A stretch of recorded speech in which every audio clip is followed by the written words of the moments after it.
I've been intrigued by this question of whether we could evolve or develop a sixth sense, a sense that would give us seamless access and easy access to meta information or information that may exist somewhere that may be relevant to help us make the right decision about whatever it is that we're coming across.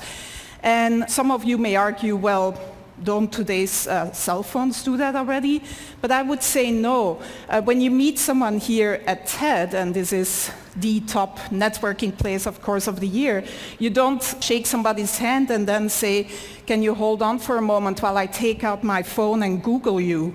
Or when you go to the supermarket and you're standing there in that huge aisle of different types of toilet papers, you don't take out your cell phone and open a browser and go to a website to try to decide which of these different toilet papers is the most ecologically responsible purchase to make.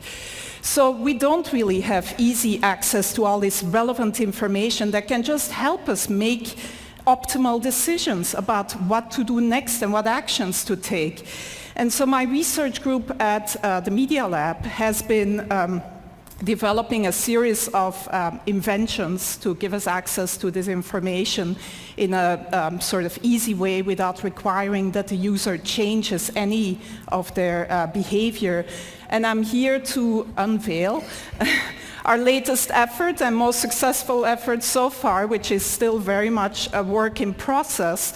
I'm actually wearing the device right now, and we've sort of cobbled it together with components that are off the shelf, and that, by the way, only cost $350 at this point in time.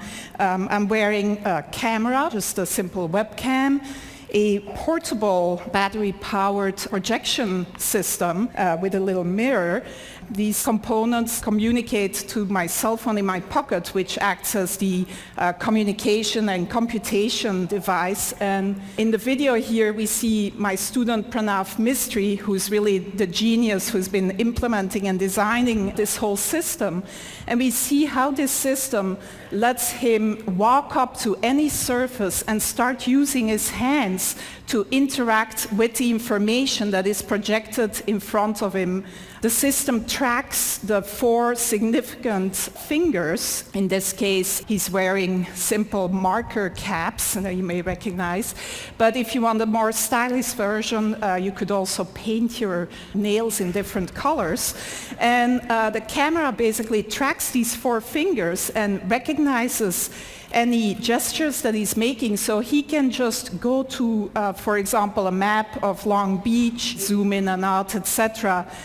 The system also recognizes iconic gestures such as the take a picture gesture, and then takes a picture of whatever is in front of you.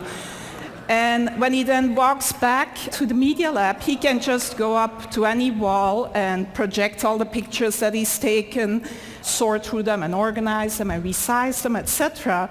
Again, using all natural gestures. So some of you most likely were here 2 years ago and saw the demo by Jeff Hahn, or some of you may think, well, doesn't this look like the Microsoft Surface table? And yes, you also interact using natural gestures, both hands, etc. But the difference here is that you can use any surface. You can walk up to any surface, including your hand, if nothing else is available, and interact with this projected data. The device is completely portable and can be...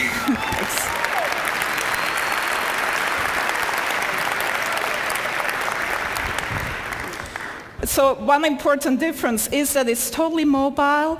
Another even more important difference is that in mass production, this would not cost more tomorrow than today's cell phones, and would actually not sort of be a bigger package and could look a lot more stylish than this version that I'm wearing around my neck.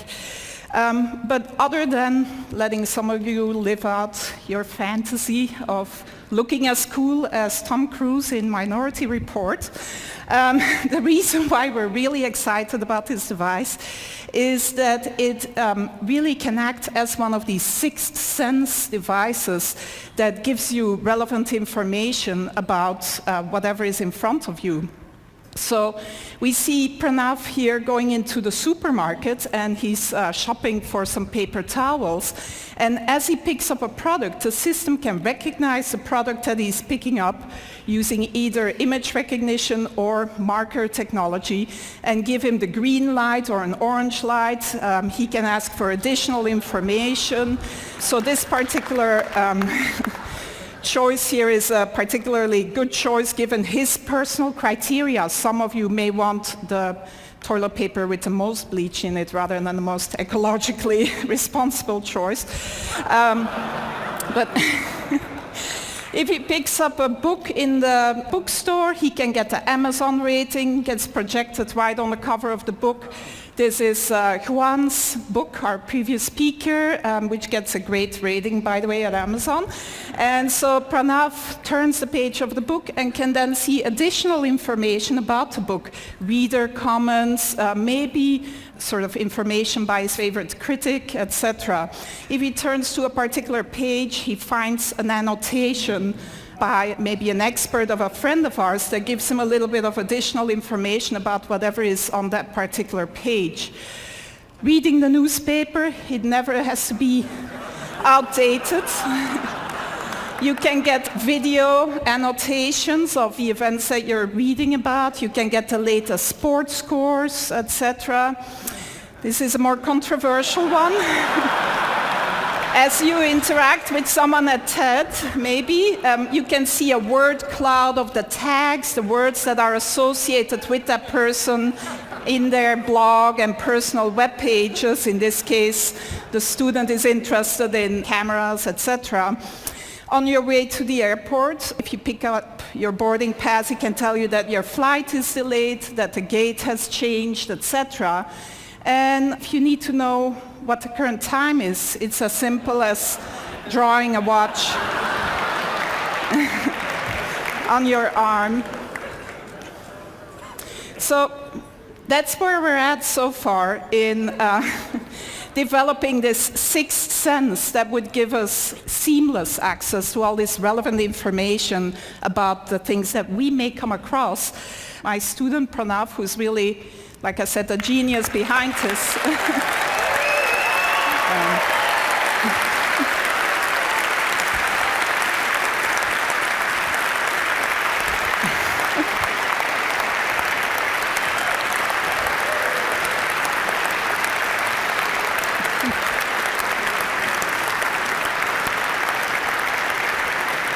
he does deserve a lot of applause because I don't think he's slept much in the last 3 months, actually, and his girlfriend is probably not very happy about him either.